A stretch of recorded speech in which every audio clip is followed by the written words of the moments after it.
But dear viewers, things are about to get wild. The fat guy warned them about probing Dr. Kurt, or big trouble awaits. The hefty fella mentioned that over the years had been secretly snooping on Dr. Kurt, uncovering a eugenics plan hidden by local officials. They gave Dr. Kurt some special privileges, allowing him to secretly perform sterilization on women with undesirable genes who visited his clinic for abortions. Talk about a bad plot twist, right? What's even scarier is that Dr. Kurt isn't alone. A doctor's organization is involved. So the hefty guy suspected they were killed for knowing Dr. Kurt's secret. Who would believe such a ridiculous truth? Of course, Carl wasn't about to take the hefty guy's word at face value. The hefty guy kept rambling that doctors and the sterilization plot hid behind the same lawyer, Philip. I need solid proof, but have no way to get it. The assistant saw a photo on the hefty guy's phone and suddenly realized the truth. He saw the girl in the photo at Dr. Kurt's clinic for an abortion, stood up, gave the phone back, and bolted. Carl hurried after him and found out that the girl in the video was named Noel and was actually the assistant's neighbor from the same block. To verify the hefty guy's claims, the assistant took Noel for a checkup. The results were shocking. She had been sterilized unknowingly. The assistant confirmed that it was indeed Dr. Kurt who performed the surgery on Noel. So everything the hefty guy said turned out to be true. This cold-hearted plan was indeed happening behind the scenes. Upon hearing the truth, Noel broke down. She never imagined losing her reproductive rights unknowingly. To Carl's surprise, Noel hid a horrifying secret. To find more clues about the doctors, Carl and his assistant visited Maya again. However, Maya claimed that Philip never discussed work with her, so she was completely in the dark about it. When Carl thought they'd found nothing again, Maya suddenly said Philip worked at home and files were in the basement. So they took the files, and Carl excitedly said they had a lead, but on the way back he found Maya's case file.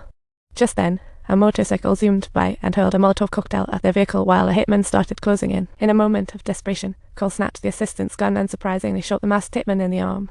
Sensing trouble, the two culprits hurriedly bounced on their bikes and fled. However, just as their vehicle was about to blow, Carl scrabbled to retrieve Maya's file while other records went down in flames. Clearly, someone feared the truth being uncovered. Louise went to see the hefty guy but found him killed. While preparing to call for backup, Louise was ambushed from behind by a hitman, nearly choked to death. Luckily, Louise used Maya's skills to fend off the assailant. The chief arrived swiftly, Carl saying it was linked to Dr. Kurt. He believed this was a planned and organized murder, not just some random act of violence. However, when the chief heard about their findings, he deemed it absolutely ridiculous. Carl emphasized that the hefty guy was killed for providing the lead, indicating there was a higher power at play. Yet the chief wasn't buying it, and warned Carl and his team not to threaten Dr. Kurt without evidence. The chief believed he only had his child because of Dr. Kurt's help and didn't see any problem with him. Just then, Carl received a call, and on the line, someone said the target had boarded a long-distance bus. It was set to arrive at the border by 8 a.m., but the guards sensed that Carl was hiding something. Confronted, Carl said little. Next day, he waited at the bus station, spotting a red-dressed girl. To his astonishment, he addressed her as Neat, which is utterly unbelievable. Wait, isn't Neat supposed to have passed away years ago? What kind of story is hidden behind this on Earth? But before Carl could ask more, she pulled out a spray bottle and attacked him, then sped off in her car. Flustered, Carl decided to chase her down and tracked her to a cruise ship, where she didn't run this time. When pressed by Carl, Neat admitted that she had personally killed Charles, Philip, and Lida, using Charlotte's body for a classic switch. The shadow Carl found at Dana's scene was actually Neat's prep for Dr. Kurt, as she loved her cousin years ago. But that led her father to send her to a women's nursing home, which marked the beginning of her nightmare. Once inside the home, all supervision rights belonged to Dr. Kurt. Only with his signature could the girls leave smoothly. On her first day, Neat was assigned to the same dorm as Lita, who forced her to take pills, and if she refused, she got a good beat. When Neat found out she was pregnant by her boyfriend, Lita started urging her to escape. With Lita's convincing, Neat feared what Dr. Kurt might do if he found out she was pregnant and decided to run. But it all turned out to be a ploy. Lita wanted her to be victimized.